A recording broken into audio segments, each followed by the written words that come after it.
오늘 아침에 주시는 하나님 말씀은 신약성경 사도행전 9장 1절부터 9절까지 말씀드리겠습니다. 제가 갖고 있는 신약성경 책 201면에 있습니다.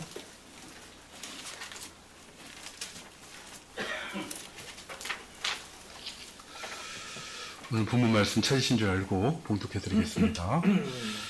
사울이 주의 제자들에 대하여 여전히 위협과 살기가 등등하여 대제사장에게 가서 다메섹 여러 회당에 가져갈 공문을 청하니, 이는 만일 그 도를 따르는 사람을 만나면 남녀를 막론하고 결박하여 예루살렘으로 잡아오려 함이라. 사울이 길을 가다가 다메섹에 가까이 이르더니 고련히 하늘로부터 빛이 그를 둘러 비추는지라. 땅에 엎드려져 들음에 소리가 있어 이르시되 사울아 사울아 내가 어찌하여 나를 박해하느냐 하시거늘, 대답하되 주여 누구시니까? 이르시되 나는 내가 박해하는 예수라. 너는 일어나 시내로 들어가라. 내가 행할 것을 내게 이를 자가 있느니라 하시니, 같이 가던 사람들은 소리만 듣고 아무도 보지 못하여 말을 못하고 서 있더라. 사울이 땅에서 일어나 눈은 떴으나 아무것도 보지 못하고 사람의 손에 끌려 다메섹으로 들어가서 사흘 동안 보지 못하고 먹지도 마시지도 아니하니라. 아멘. 함께 읽으신 오늘 본문 말씀은 사도 바울이 되기 전에 사울이 예수님을 만난 사건을 기록하고 있는 말씀입니다.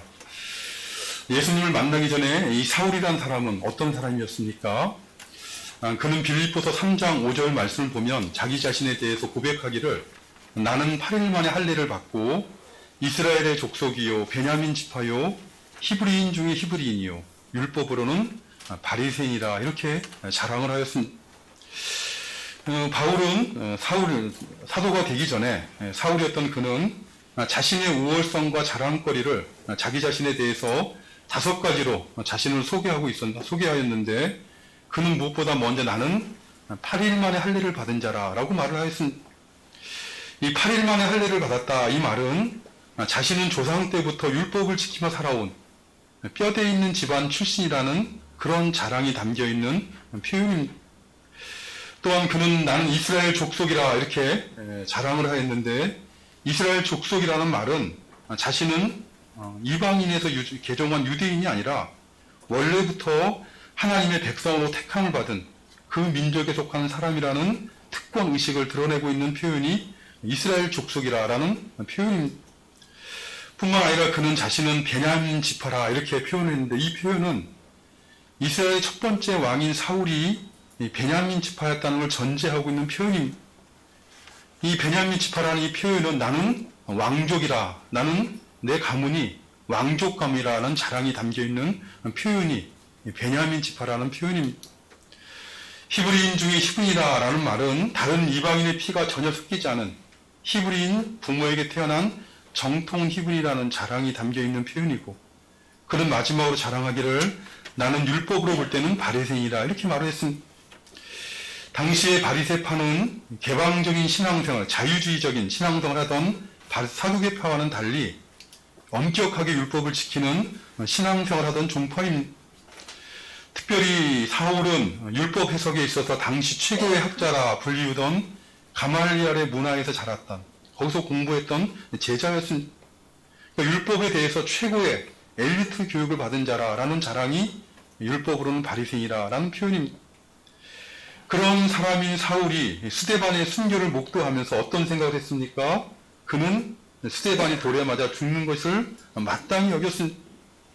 뿐만 아니라 더 나아가서 그는 스데반과 같이 예수님을 믿던 신자들을 핍박하며 교회를 없애버리고자 했습니다.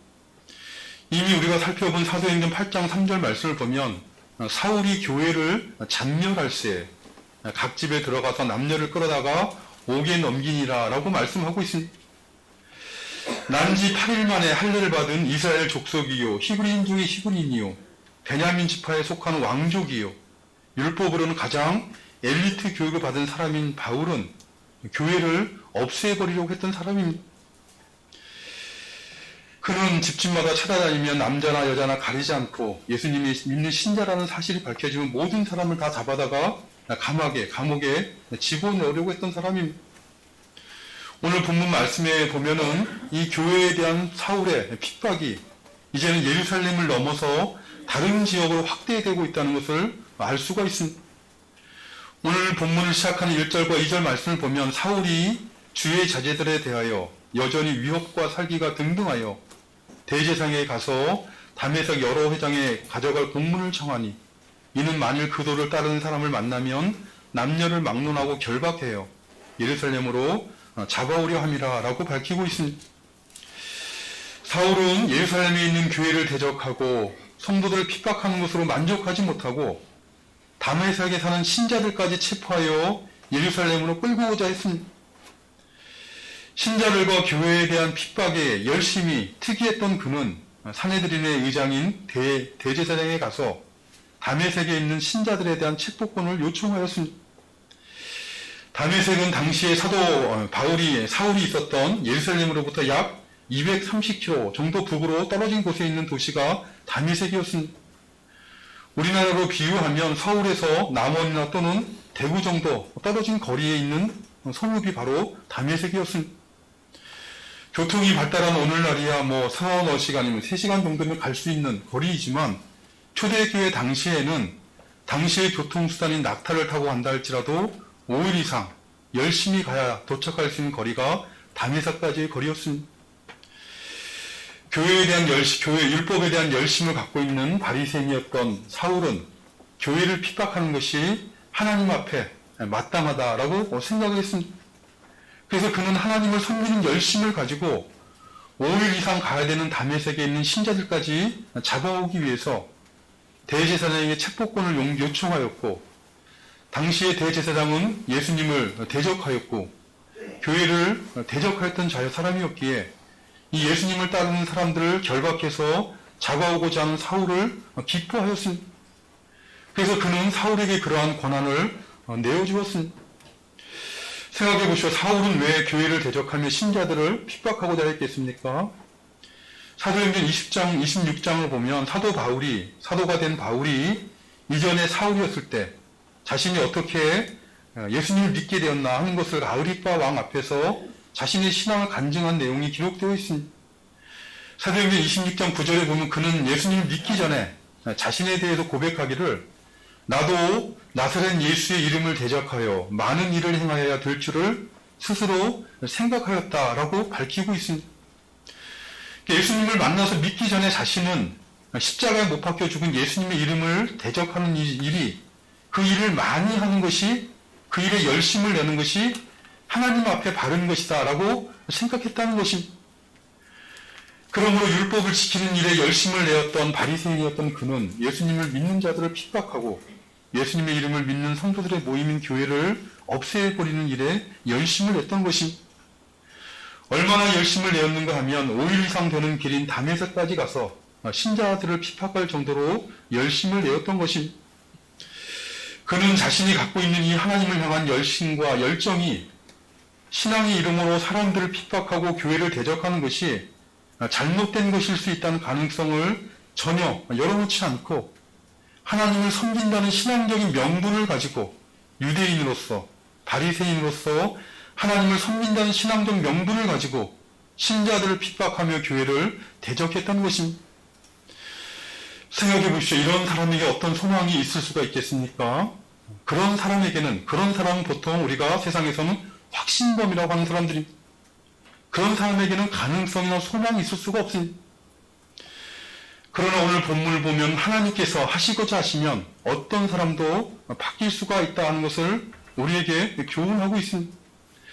신자들을 핍박하며 교회를 멸시했던 사람도 하나님께서 찾아오셔야지만 소망이 있을 수가 있는 것입니다. 오늘 본문을 보면 예수님께서 친히 그를 찾아오셨다는 것과 그에게 말씀하셨다라는 것을 밝히고 있습니다. 오늘 보면 3절 말씀을 보면 교회를 탄압하여 성도들을 핍박하고자 하던 사울 일행이 다메섹 가까이 이르렀을 때 호련히 하늘로부터 해보다 더 밝은 빛이 그를 둘러 비추었습니다. 호련이란 기대하지 않았을 때 갑자기라는 뜻입니다. 갑자기 하늘로부터 해보다 더 밝은 빛이 사울을 중심으로 비추는 것입니다. 그러자 사울은 반사적으로 땅에 엎드리고 말았습니다. 땅에 엎드려 두려움에 쌓였던 그에게 그때 한 소리가 하늘로부터 들려왔습니다. 4절 말씀을 보니 사울아 사울아 내가 어찌하여 나를 박해하느냐라는 음성이 하늘로부터 들려온 것입니다. 땅에 엎드린 사울은 자신의 이름을 이미 알고 계시는 그분에게 주여 누구십니까? 라고 물었습니다. 도대체 당신은 누구시기에 내가 당신을 핍박한다 라고 말씀하시는 것입니까? 라고 물은 것입니다. 그러자 해보다 더 밝은 빛으로부터 소리가 나기를 나는 내가 박해하는 예수라 라는 말씀이 났습니다. 예수님께서 신자들을 핍박하러 예수님을 믿는 신자들을 핍박하러 다메섹으로 가던 사울을 찾아오셔서 그의 이름을 부르신 것입니다. 나는 내가 박해하는 예수라 라는 음성을 들은 사울은 그의 심령이 그의 마음이 어떤 상태가 되었겠습니까? 아마 그는 큰 충격과 두려움에 빠졌을 것입니다. 갑자기 밝은 빛이 나타나서 자신을 비추는 것도 놀라운 일인데 그 빛 가운데 소리가 나기를 나는 내가 핍박하는 예수라 라는 말을 듣게 되었을 때 얼마나 마음에 두려움이 생겼겠습니까? 사실 바리새인이요 가멜리엘의 문화에서 율법을 배우며 자란 바울도 예수님에 대해서 익히 들어서 잘 알고 있었을 것입니다. 예수라는 사람이 놀라운 표적과 이적을 행하며 말씀을 전하다가 십자가에 못 박혀 죽었다는 사실을 이미 알고 있었을 것입니다. 초대교회 당시의 교회와 사도들이 예수님의 부활을 증거했지만 사울은 자신이 그것을 직접 보지 못한 이상 믿지 않았을 것입니다. 더구나 율법의 해석에 대한 최고의 권위를 가진 가말리엘의 문화에서 율법을 배우고 지키며 살아온 그로서는 십자가에 못 박힌 예수가 자신이 평생 배운 모세의 율법에 대한 그 교훈을 부정한 사람으로 알고 있었을 것입니다. 복음성을 통해 우리가 알 수 있는 것처럼 율법의 주인인 예수님께서는 사울이 율법 선생으로부터 배운 것과는 전혀 다르게 율법을 가르치셨기 때문에 그렇습니다. 그렇기 때문에 그는 자신이 배운 하나님의 율법을 부정하는 예수는 저주를 받는 것이 마땅하고 예수님을 믿고 따르는 사람들도 핍박을, 죽임을 당하는 것이 마땅하다라고 생각했을 것입니다. 그러한 생각을 하고 있었기 때문에 율법을 사랑하는 사람인 그는 다메섹에 있는 신자들을 잡으러 가는 길이었습니다. 그런데 갑자기 해보다 더 밝은 큰 빛이 비치고 음성이 들렸는데 자신을 예수라고 밝히시면서 왜 나를 너는 핍박하느냐라고 말씀하시니 그 순간 큰 혼란과 두려움에 빠지지 않을 수 없었을 것입니다. 그런데 오늘 본문에서 그에게 나타나신 주님께서 하신 그 말씀을 보면 사울은 직접 예수님을 핍박했던 것이 아님에도 불구하고 사울은 예수님을 믿는 신자들을 핍박했음에도 불구하고 사울에게 나타나신 예수님께서는 사울아 사울아 내가 어찌하여 나를 박해하느냐라고 말씀하셨습니다. 그러니까 내가 어찌하여 믿는 신자들을 핍박하느냐라고 말씀하신 것이 아니라 예수님 자신을 왜 핍박하느냐라고 말씀하신 것입니다. 왜 사울에게 나타나신 예수님께서는 신자들을 핍박하고 있는 사울에게 어찌하여 왜 나를 핍박하느냐라고 말씀하신 것입니까? 예수님의 말씀을 생각해보면 예수님께서는 자신을 핍박을 받는 신자들과 동일시하셨습니다. 왜냐하면 예수님을 믿는 신자들은 하나님께서 은혜로 주신 믿음으로 말미암아 예수 그리스도에게 연합되어 있기 때문에 그렇게 말씀하신 것입니다. 사실 기독교 신앙에 여러 가지 표적과 이적들이 있다고 하지만 기독교 신자들이 알아야 될 가장 큰 표적, 가장 큰 신앙의 비밀이 바로 여기에 있습니다. 예수님을 믿는 신자들은 하나님이 은혜로 주신 그 믿음으로 말미암아 그리스도에게 연합되어 있다는 것을 알아가는 것, 그것이 가장 큰 신비요, 가장 기독교 신앙의 큰 비밀입니다. 마치 포도가지가 나무에 붙어 있는 것처럼 하나님의 은혜로 예수님을 믿는 신자들은 예수 그리스도에게 포도나무가 되시는 그리스도에게 붙어 있는 가지와 같은 포도나무로부터 생명과 필요한 모든 것들을 공급받는 가지와 같은 그런 상태, 영적 상태가 있는 것입니다.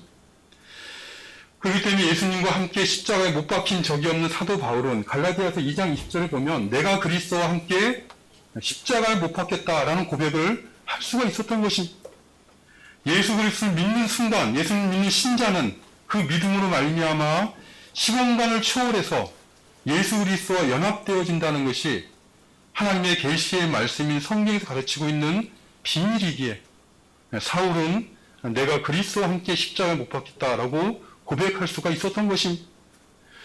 뿐만 아니라 마태복음 25장을 보면 최후 심판에 대해 교훈하신 주님께서는 양과 염소 비유로 최후 심판의 날에 대해서 교훈하셨습니다. 그 양과 염소의 비유를 보면 예수님은 양의 자리에 서 있는 의인들에게 말씀하시기를 내가 진실로 너에게 이르노니 너희가 여기 내 형제 중에 지극히 작은 자 하나에게 한 것이 곧 내게 한 것이니라 라고 말씀하셨습니다. 마지막 날에 심판주로 오실 주님께서 내 형제라 라고 부르실 만한 사람은 하나님의 자녀가 된 신자들을 의미합니다. 예수님 원래부터 하나님의 아들이시고 신자들은 예수님을 믿음으로 말미암아 하나님의 자녀로 입양이 된 하나님의 자녀들입니다. 그러므로 하나님의 아들이신 예수님께서는 믿음으로 말미암아 하나님의 자녀로 입양된 신자들을 내 형제들이라고 부르시는 것입니다.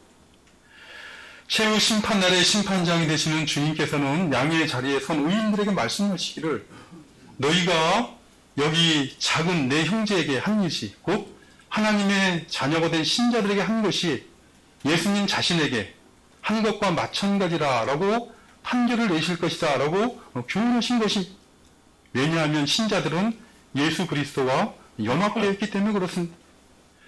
뿐만 아니라 에베소서 1장 23절 말씀 보면 교회는 그의 몸이니 만물 안에서 만물을 충만하게 하시는 이의 충만함이라 라고 교훈하셨습니다. 교회는 그의 몸이니에서 그는 예수님을 의미합니다. 예수님은 교회의 머리가 되시고 예수님을 믿는 신자들의 모이는 교회는 그의 몸이 되는 것입니다. 그러므로 머리와 몸이 하나가 된 것처럼 그리스도와 교회는 하나로 연합되어 있다는 것입니다. 그러므로 예수님을 믿는 신자들을 핍박하는 것은 오늘 본문에 사울이 했던 것처럼 신자들을 핍박하는 곧 예수님을 핍박하는 것이 되는 것입니다.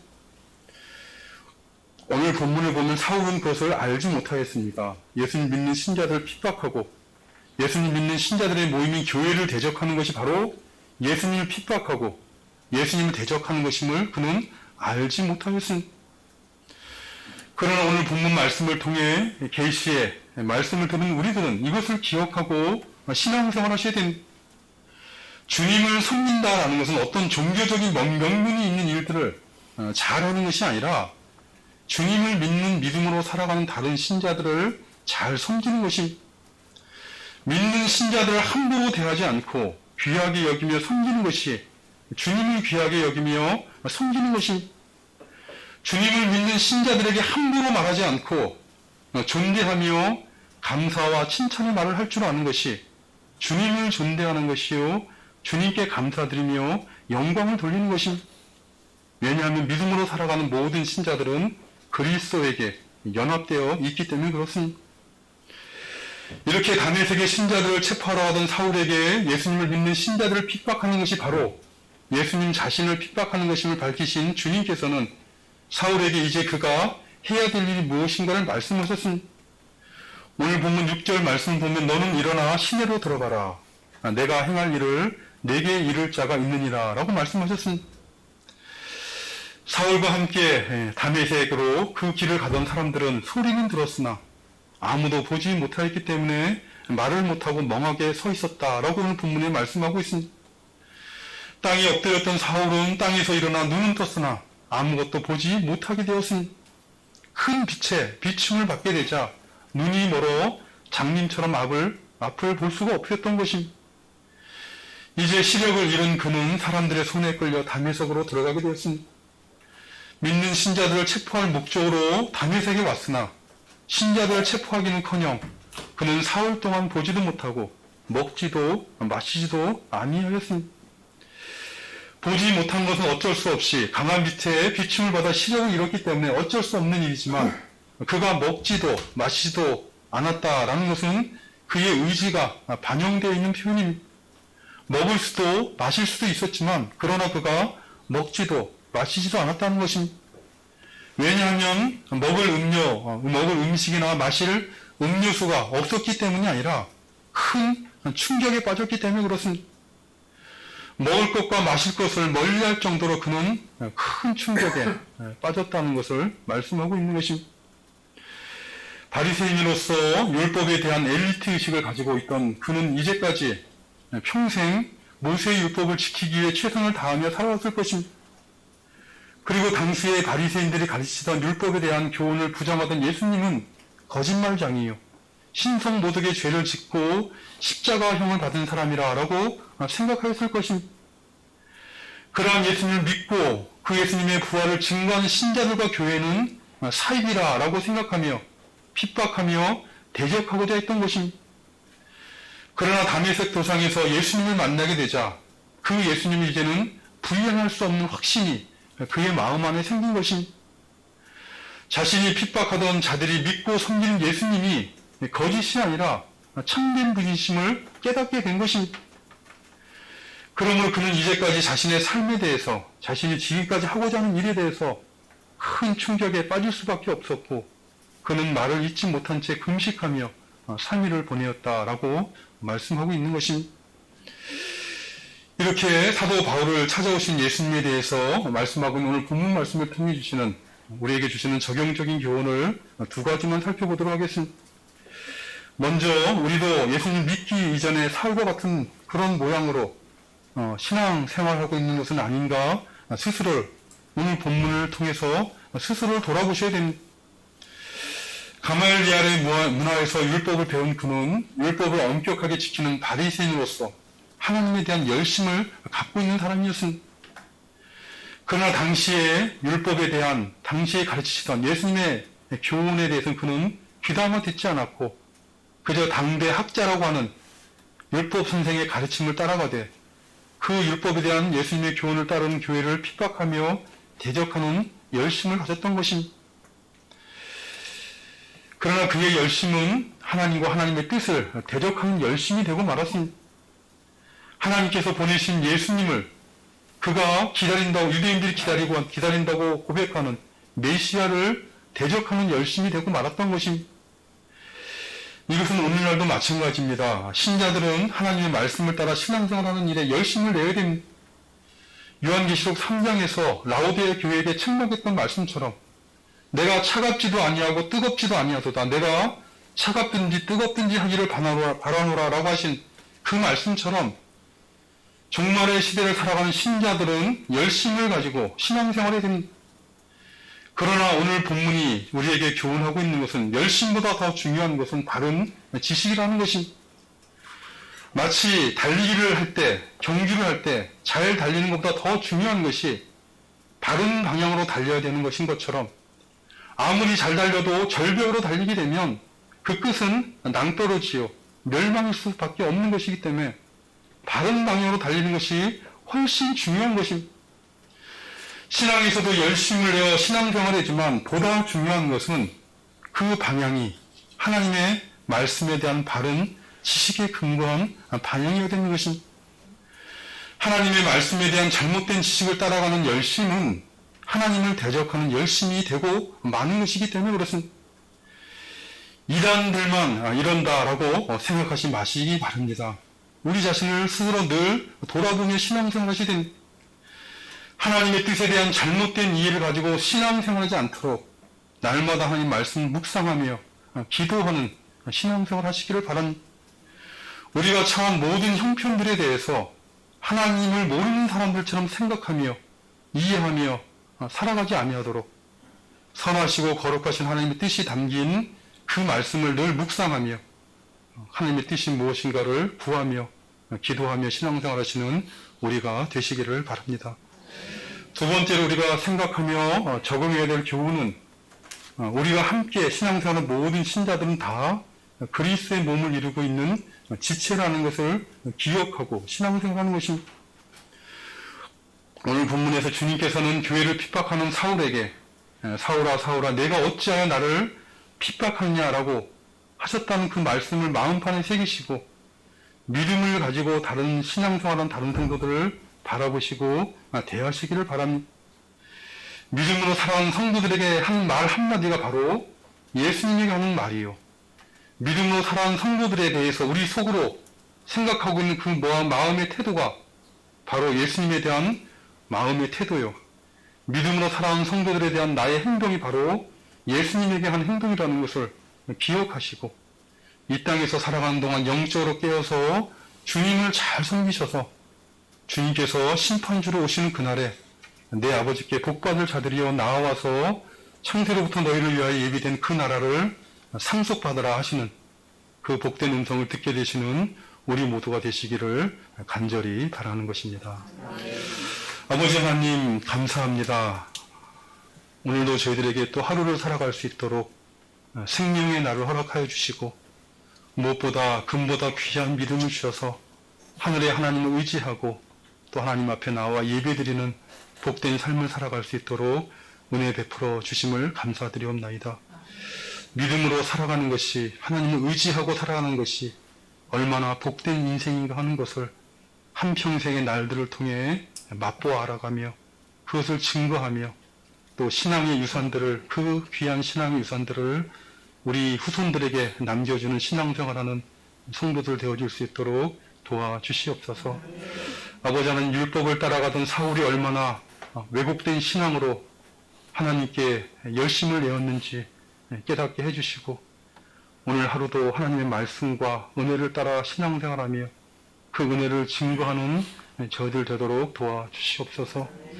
예수님을 믿는 신자들을 핍박하는 것이 예수님을 핍박하는 것이요. 예수님을 믿는 신자들을 섬기며 사랑하는 것이 예수님을 섬기며 사랑하는 것임을 깨닫고 한평생 신앙생활하는 동안 늘 주님을 섬기며 주님을 사랑하는 신앙생활을 할 수 있도록 도와주시옵소서. 예수님의 이름으로 기도드리옵나이다. 아멘. 네, 우리 같이 일어나셔서